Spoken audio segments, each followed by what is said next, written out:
chọnនេះគឺមានន័យថាពួកគាត់ធ្វើការងារឆោបបោកបាទឆោបបោកតាមរយៈ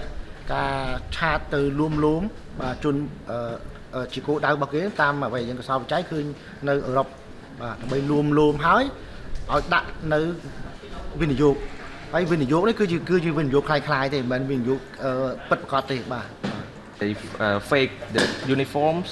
the identity cards, and they generate many fake faces by using AI. កម្ពុជាមានបានចំណូលស្អីពីផលហ្នឹង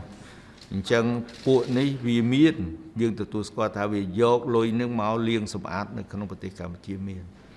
តាមរយៈដើម្បីពង្រីកសកម្មភាពនេះតទៅទៀត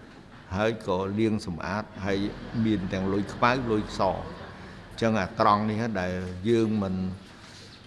ឲ្យវារួចទៅនឹងសំណាញ់ច្បាប់របស់កម្ពុជាទេត្រូវតែធ្វើការស៊ើបអង្កេតយ៉ាងម៉ត់ចត់ស្វែងរកទ្រព្យដែលបានពីផលនៃបទល្មើសនេះហើយយកមករឹបអស់ជាសម្បត្តិរដ្ឋឬក៏ជួយដល់អ្នកដែលរងគ្រោះ